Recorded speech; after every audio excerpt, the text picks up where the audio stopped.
In need of a good read or just want to keep up with the books everyone's talking about? NPR's Book of the Day podcast gives you today's very best writing in a pocket-sized show.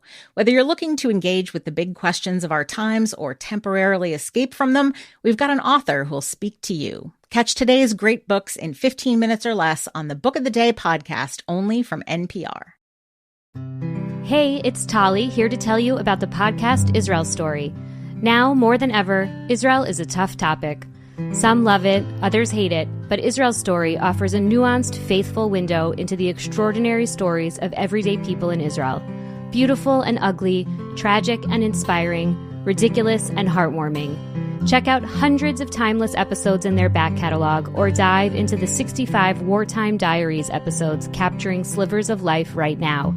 Hear voices from soldiers to survivors, farmers to rabbis, Jews, Christians, and Muslims, and connect with this complicated, amazing place.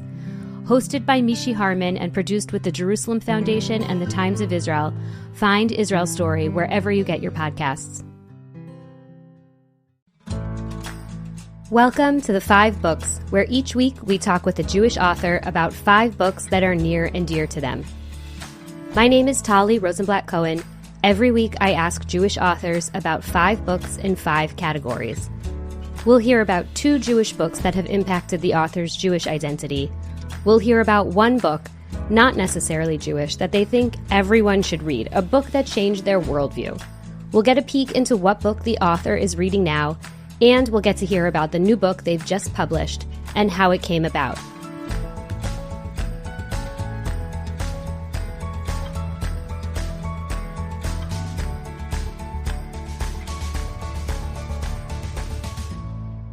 Today we'll be talking with Gila Pfeffer about her new memoir, Nearly Departed: Adventures in Loss, Cancer, and Other Inconveniences. By the time she was 30, Gila Pfeffer was the oldest living member of her family, having lost her mother to breast cancer and her father to colon cancer. A carrier of the BRCA gene, which put her at a high risk of developing cancer, Gila set out to break the cycle of early death in her family and had a risk-reducing double mastectomy. She was shocked when it revealed aggressive cancer already growing in one breast. Drenched in Gila's dark humor, Nearly Departed is a story about thriving against the odds, committing to what's important, and leaving a better legacy than the one you inherited. Gila Pfeffer is a Jewish-American writer and humorist. Her work has appeared in the New York Times, The New Yorker, McSweeney's, Today.com, and elsewhere. Gila's monthly Feel It on the First campaign reminds women to prioritize their breast health. She splits her time between New York City and London. Gila will tell us about how she approached telling a dark story. For me, bringing humor to some really difficult topics was a way of saying, look, we're going to talk about hard things, but we're going to laugh about them together. She'll share the books that have helped her gain perspective, including Man's Search for Meaning by psychologist and Holocaust survivor Viktor Frankl. He was saying things that I think I knew instinctively, but I maybe couldn't articulate, and that we do need meaning. We do need to make things count for something. And she'll share why she has returned to reading The Little Prince through different phases of her life, as a child, as an adult, and eventually with her own children. I think I just was going to read it until I understood it the way I thought it was supposed to be understood. It was calling out to me. It's like, go back to it. But that's a Torah concept also, right? In Torah, we have a concept of hafoch ba, dig and turn it over and look at it, examine it from different angles. That's all coming up next.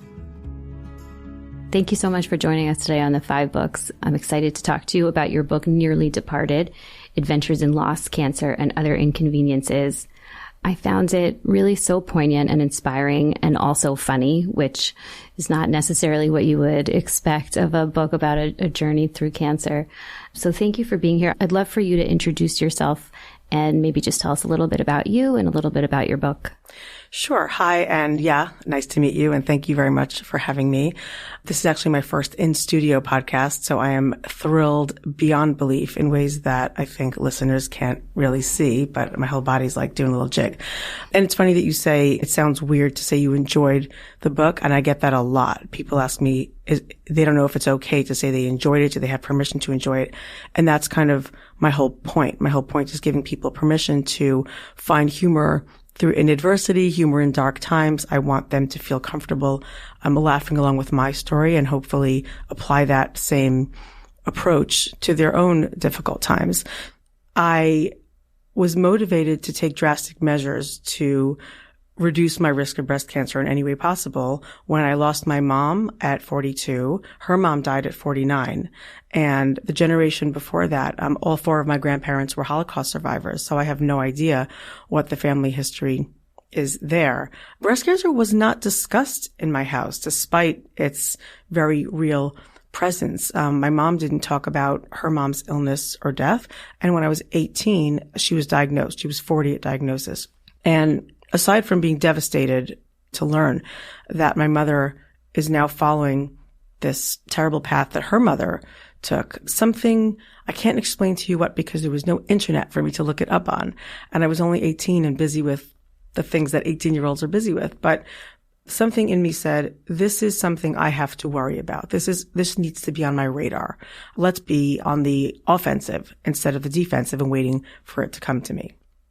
So you said that you wanted to write about it. You knew 15 years ago that you wanted to write about it. Mm-hmm. What was that moment, or what was it that sparked that desire? I know exactly the moment I decided to write this book. So in the name of prevention, at a time when we didn't know about risk-reducing mastectomies yet, there was no gene testing yet, as I said, there was no internet yet. I did breast self-exams from the time I was 20. I sought out specialized medical help. I found myself a breast specialist to see once a year for follow-ups. And I thought I was doing it not only for myself, but also for my 4 younger siblings, 3 of whom are girls. I just instinctively knew that, okay, you're going to have to show the way on this one. 10 years after my mom died, my dad died of colon cancer. He was 55. So by the time I was 30 years old, I was the oldest living member of my entire family. Our grandparents were gone. Our parents were gone. And whatever motivation I had to avoid cancer just kicked into even higher gear. Like, that really galvanized my determination to say, right, we are turning this ship around. Enough is enough. And so I believe it was 2005, I was pregnant with my third child. We have 4 kids, thank God. And around that time is when I learned of BRCA testing. BRCA is BR for breast and CA for cancer. And that's the gene. If someone carries a gene mutation, that carrier has a very high percent. There's a debate as to what the percentage is, 70, 75, 80, but it's pretty high that you're going to get breast cancer. That plus my family history, it was kind of a no-brainer. And around that same time, a friend of mine named Stephanie had what we now know is a risk-reducing double mastectomy. I'd never heard of it before. It was not on anyone's radar. And without asking any questions or doing any research, I just knew. I said, that's what I'm going to have. I want that. Give me that. Take these things off. So it was November 2008 when I finally underwent the risk-reducing double mastectomy with reconstruction from my stomach, fat, and muscle, which was abundant because I'd had 4 kids in 6 years. And I thought, I was 34 years old. My kids were 1, 3, 5, and 7. And I woke up from this very long procedure feeling light and free and unencumbered and safe. And I thought, wow, I did it. I beat cancer. That's when I became a previvor. I previved cancer. It was coming for me. And I said, not so fast. I got in its way. And I'm like, now you have nothing to land on, cancer. My breasts are gone. That feeling lasted for 6 days. My breast surgeon called me on Thanksgiving Eve and said, you're not going to believe this, but we found early but aggressive cancer growing in one breast. You saved your own life. And while that was awful news and not what I was expecting, it was very validating. So fast forward, it was decided that because of my BRCA status, my family history, and my young age, we did a node dissection. They found micrometastases in literally at a cellular level. There were a few cells in one node. And that was the moment that we realized we were really catching something as it was happening. I went on to have 8 rounds of preventative chemotherapy, which just means that we weren't targeting a tumor. We were just sort of throwing an anvil on an ant, as I like to say. But of course, the side effects are the same. I lost my hair, all the other fun things that come along with chemo. And then about 2 months after the mastectomy, I had my ovaries removed at 35, because when you are a BRCA carrier, you are also at risk for ovarian cancer. So to come back to your question, when was the moment that I decided to write this book? It was in my oncologist's office, because I sat there going, I did all this to avoid ever needing an oncologist. Why do I have an oncologist if I have, from a young age, had mammograms, MRIs, ultrasounds, self-exams? You know, I breastfed my kids, which I was told was a preventative measure for breast cancer. It keeps the ducts clear. And here I was sitting in an oncologist's office who was telling me, listen, you'll probably be fine if you don't have the chemo, but you should, because of all of these criteria that you've met. And that was the moment where I just thought, losing my mom, okay, it happens to people. Losing my dad, all right, getting a little bit more drastic, unfortunate, really sad, really heartbreaking that we're now a family of orphans. And my youngest sister at the time was 13. And I sat in the oncologist's office going, this is going to be a book, because this has to all come to mean something. I have to take my power back. Now, it would be many years until I figured out what it meant to take this thing that happened to me and turn it into a story that would resonate with other people. It's not just me getting this off my chest, no pun intended. I really wanted readers to take away something from a cautionary tale. It's interesting. Making meaning seems to be a lot of what the books are that you chose. So we're going to talk a lot about that. Book 1, A Jewish Book from Childhood. God Knows by Joseph Heller.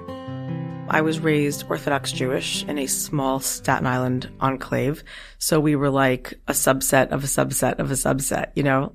So I went to all-girls Jewish schools my whole life. I had a very robust and high level of Jewish education. We learned Hebrew subjects in Hebrew. We learned Chumash and Navi. And I spoke Hebrew from a young age. So that was elementary school. That continued on into high school. And I eventually went on to Stern College at Yeshiva University. So I've had a very, very, very, very Jewish upbringing. I also am curious just what you were like as a reader as a kid. As a kid, I liked to read Mad Magazine. And I liked to watch Saturday Night Live. And I loved Douglas Adams' books. Hitchhiker's Guide to the Galaxy. And something about all of that humor spoke to me. So tell me about God Knows by Joseph Heller. This would have been a book that I found on my dad's bookshelf. And I remember that on the cover, it said God Knows in huge block letters. And it looked like from the heavens, there was a speech bubble with the words "Go figure" in it. And I couldn't have been more than about 13 or 14. Oh, I also really enjoyed Monty Python. I'm still a huge Monty Python fan. There's something really delightful about taking larger than life historical biblical figures and humanizing them with humor.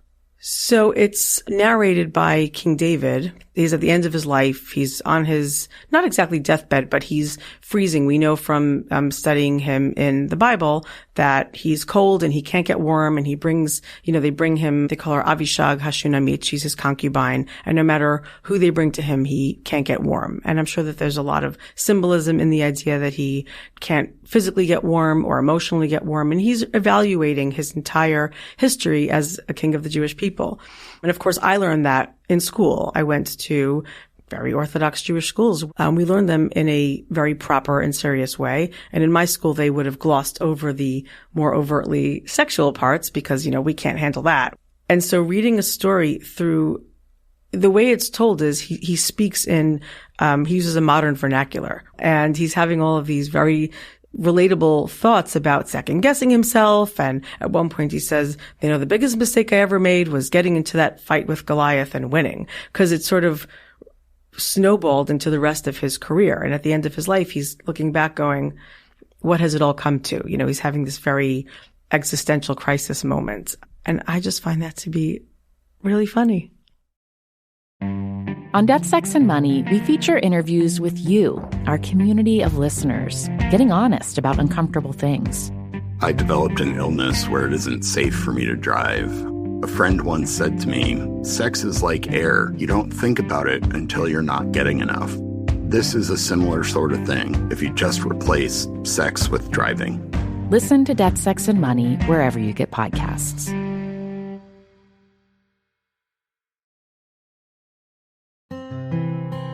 Book 2, A Jewish Book from Adulthood, Man's Search for Meaning, by Viktor Frankl.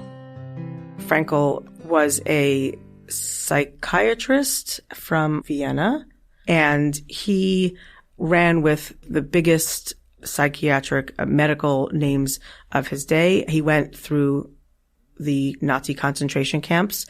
He got a visa through his work to go to America, but he didn't want to leave his parents behind, which already tells you a lot about the man. He stayed behind, and of course, he ended up in the camps along with the rest of his family.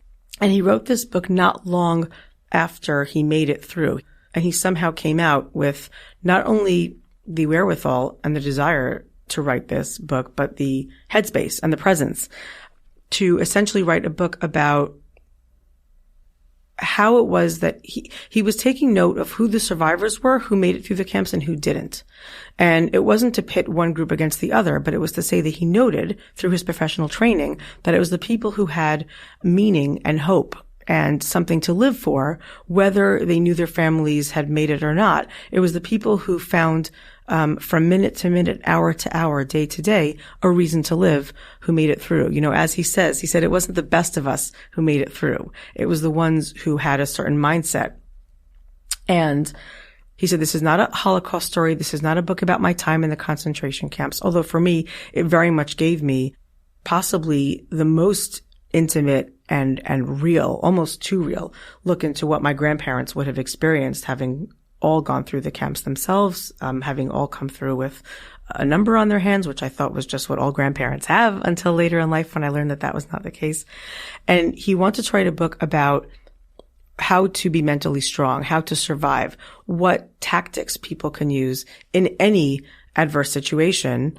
And the chapter that landed with me the most, unsurprisingly, was the one about having a sense of humor. And, you know, it talks about jokes that his fellow inmates and he would make, or the pranks they'd pull on each other. And it's impossible to even imagine living in conditions where you don't even have, what props could they have used for pranks? They had nothing. They really just had their minds. And the idea that he could tap into his mind and his professional training to not only help himself survive, but others. And I've read it twice. I'm going to read it again. I just don't know why it's not required reading for every human on this planet. But yeah, it landed with me and it's still landing with me. He writes a lot about making meaning and finding purpose. And so I'm curious to hear your take on that as someone who's really found a whole new voice for yourself in the wake of everything that you've experienced. Yeah. I mean, what he's saying, he was saying things that I think I knew instinctively, but I maybe couldn't articulate except for the humor part. And that we do need meaning. We do need to make things count for something. And I'm not saying that in writing this book, it made, you know, the loss and the cancer all worth it. But what I am saying is that people respond to their challenges and their tough times in different ways. And one response is to make art out of it. I found it very empowering, and it gave me agency to look at it from a place of safety. This book was written many years after the events that take place in it. You know, I'm looking in the rearview mirror going, well, that was crazy. But sharing my story has given me a lot of meaning. When I do book events, inevitably women will come up to me, or sometimes men will come up to me afterward and share their stories. So the books led to an incredibly meaningful connection between individuals who want to share their stories in a quieter way. People are well within their rights not to shout their stories in tough times from the rooftops. For me, God bless me with a big mouth, and I have really appreciated the opportunity to tell my story and have it heard by people who want to feel that it's not just them and want a door to creak open where they can tell their story to someone else. to unload, to unburden. I get DMs, I get emails from people around the world saying, I read your book. This is what it meant to me. I want to share my story with you. And so in terms of finding meaning, listen, just having survived what I survived has given me a lot of meaning. I, thank God, have a husband and 4 kids and a life. And, I'm defying the odds of what my grandparents went through in the camps. I have to think that they and my parents are looking down at me saying, great job, keep it going, to me and my siblings.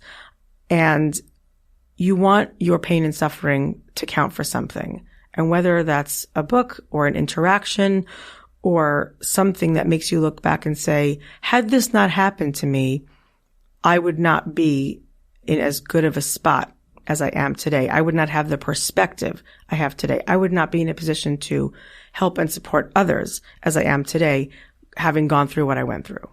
That's beautiful. I also hear echoes of what a lot of survivors went through afterwards in terms of not talking about things and then coming to a place of sharing and that sharing being an empowering experience. I'm just curious to hear a little more about your grandparents' story.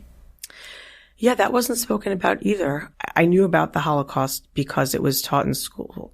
It was more than taught. It was promoted and amplified and sort of in surround sound, showing us black and white footage of horrible images and scenes from the camp, this grainy footage of the piles of bodies and the glasses and the hair and the shoes, almost to the point where we became immune to it. We were hardened to it. And I'm sorry to say that. Well, I'm not sorry, because Viktor Frankl would agree that it's fine. My sisters and I would sometimes crack jokes about it, because how else you're telling these 8, 9, 10-year-old kids about the worst thing ever when they're living the great American life? What could we possibly do with that information? I didn't even feel like I could ask my grandparents about it. My mom's mom died when I was 3 months old, so she wasn't around to ask.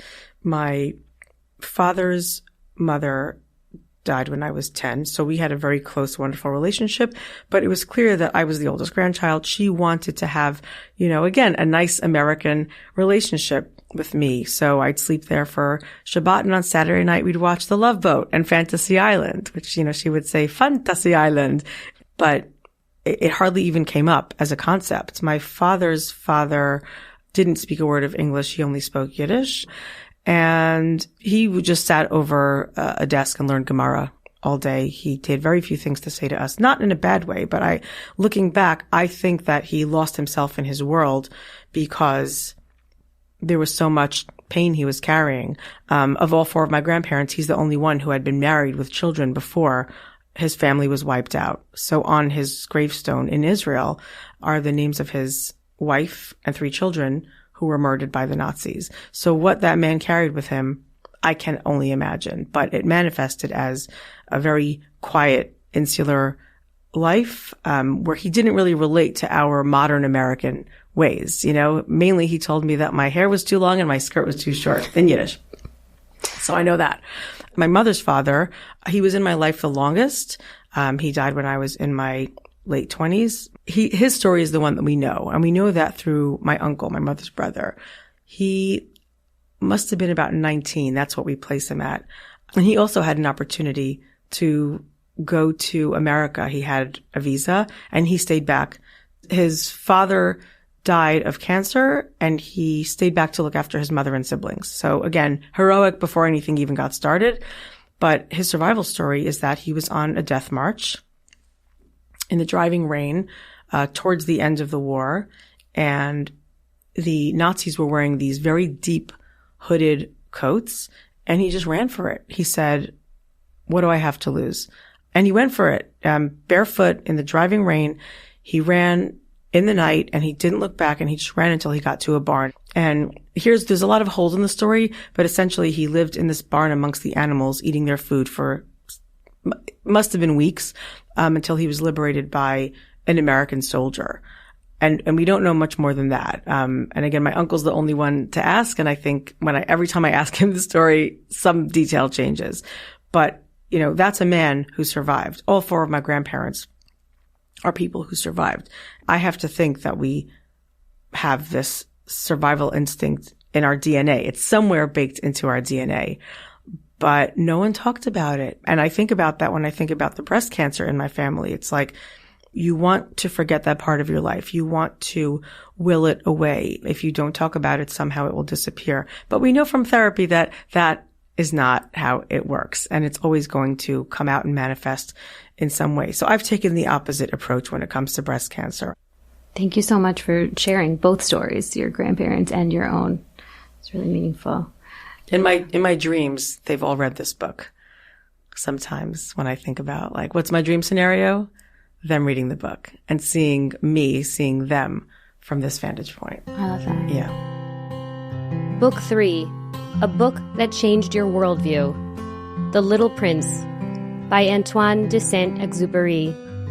The narrator is a pilot who has crashed down into the desert and encounters a strange little prince who's come from another planet.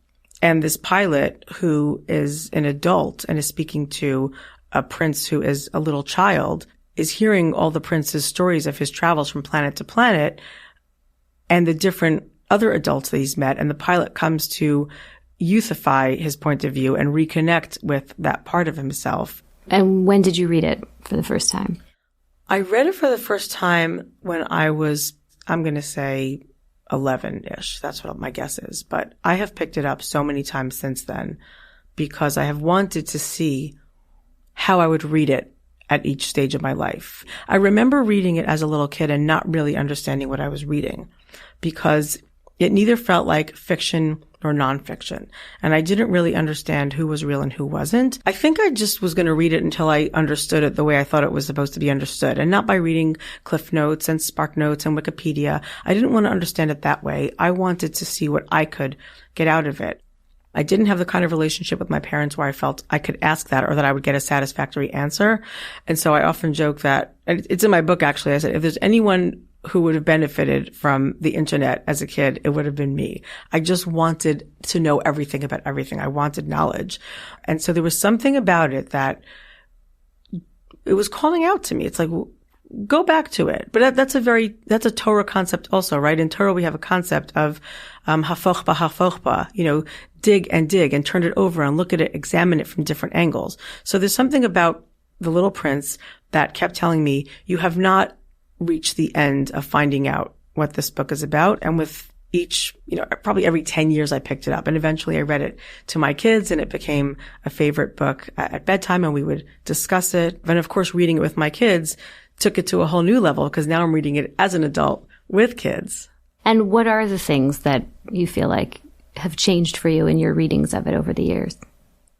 Well, of course, as a child, I couldn't have understood that one of the overarching themes was to try to retain our youthful innocence.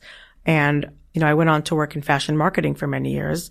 And I think as I went from being somebody who had a robust career that I was proud of and enjoyed to transitioning into being a stay-at-home mom, it occurred to me that we can't be defined by our jobs, by what we are. And that goes both for our professional pursuits and all the other pursuits. I defined myself as a mom for so long. My kids are now, 3 of them are grown and out of the house. I've got 1 left in his last year of high school.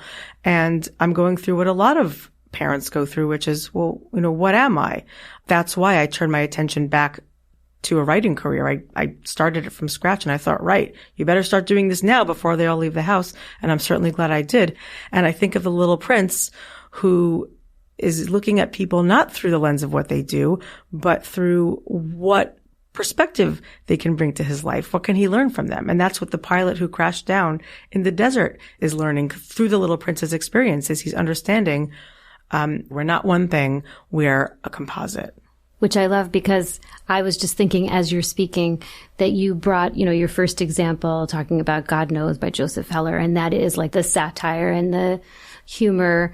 And then I love that you also brought The Little Prince, which is retaining that innocence and those 2 threads of sort of not getting hardened to the world, but being able to find the humor. And that is so much of what you brought to your own book.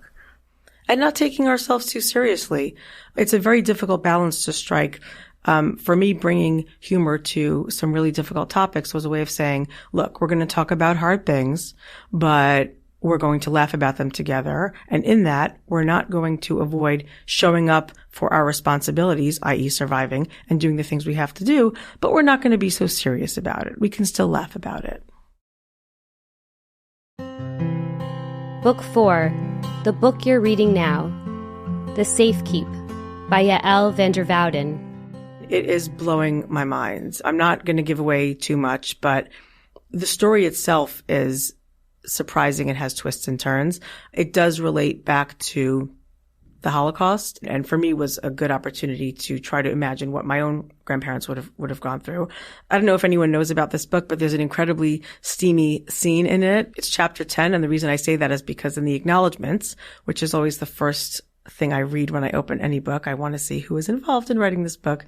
The author writes something like, "Thanks to my family for not reading chapter 10" or something. And it's a lot, but it somehow doesn't seem like too much. She wrote it beautifully, and it was necessary to tell the interpersonal relationship.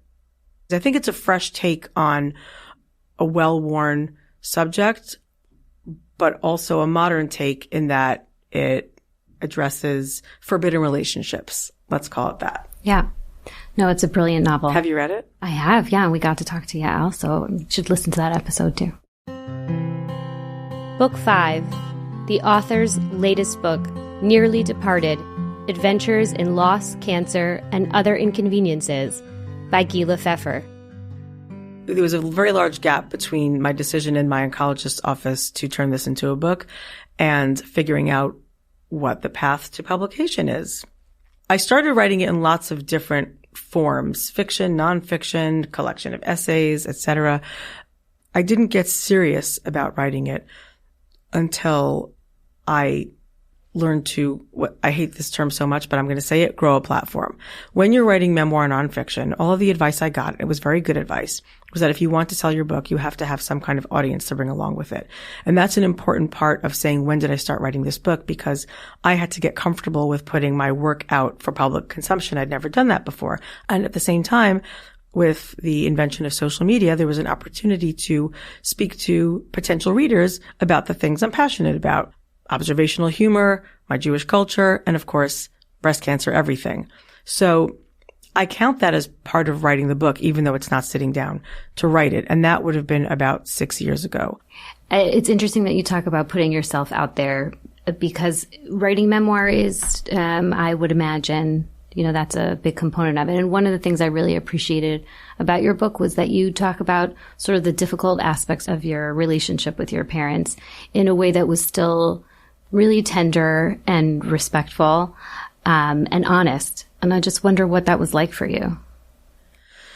Well, thank you for saying that, because it took a lot of work and editing and crafting to strike that balance, to get that tone.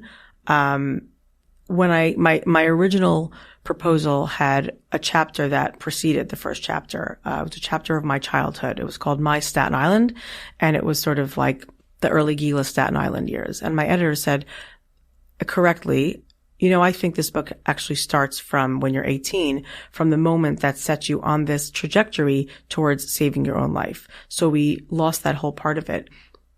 My challenge then was to explain, but not explain, what my teenage relationship was with my mother and what would have made me turn and get on the plane when in the opening chapter, she says, as I'm about to board a plane to Israel for a second half a year study, she says, I think I might have breast cancer. In the beautiful version of the story of my life, I would have dropped my bags and in slow-mo ran to her and said, I've got you, Mom. I'm going to be there for you. But there's so much lead up to that moment in terms of our relationship and my family dynamic. Nothing bad, nothing terrible, but just it had deteriorated to a point where all I could do was stare at her wordlessly, turn on my heel and get on the plane.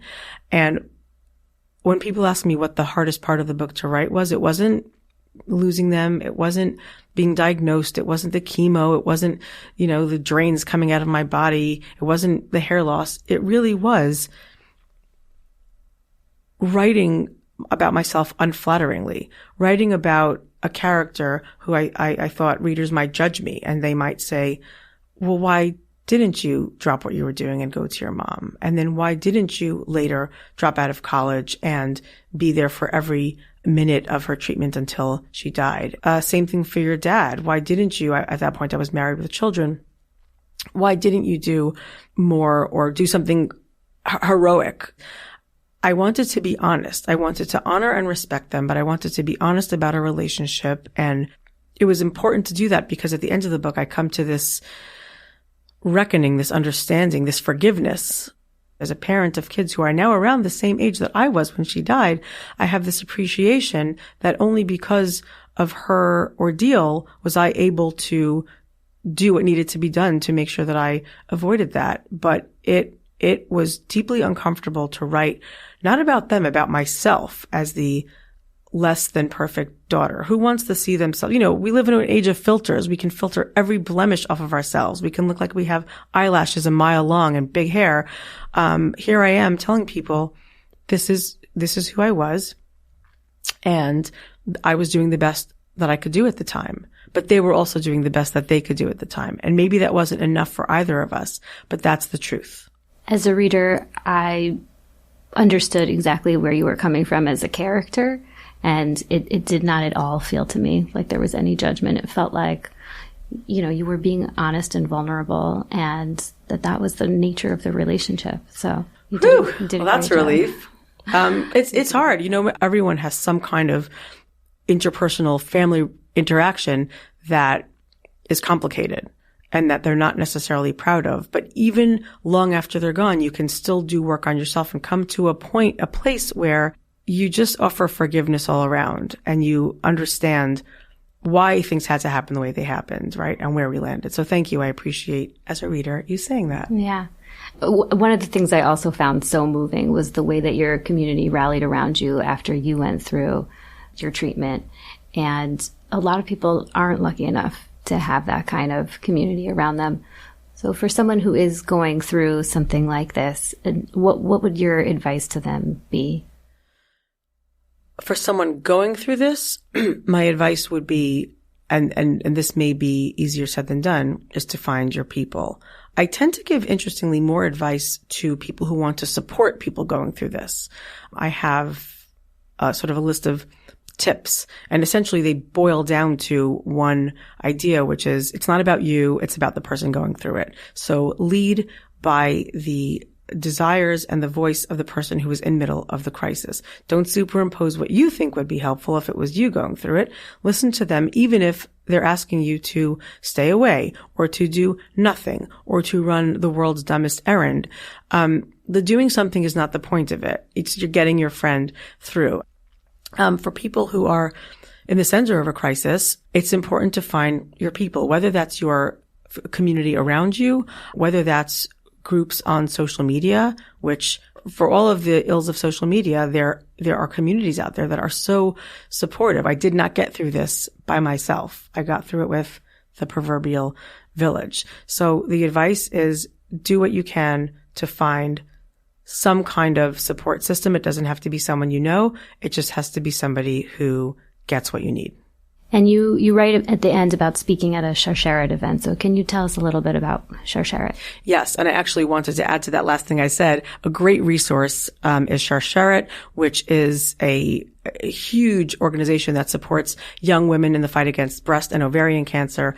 And while they're not a medical organization, they have a lot of advice and guidance to give on genetic experts, genetic testing, all the various different types of breast cancer, because it's not just one thing, it's so many. And they're at sharsheret.org. I've been a proud volunteer, recipient of their services. Now I'm an ambassador. And again, writing the last chapter of this book, which is sort of where I took the story in for a landing, where I'm speaking at the annual Sharsheret fundraising breakfast to a room full of about 600 people, telling my story to an audience from a place of safety when it's well within my rearview mirror, while also being able to support the organization that's done so much for me by sharing my story.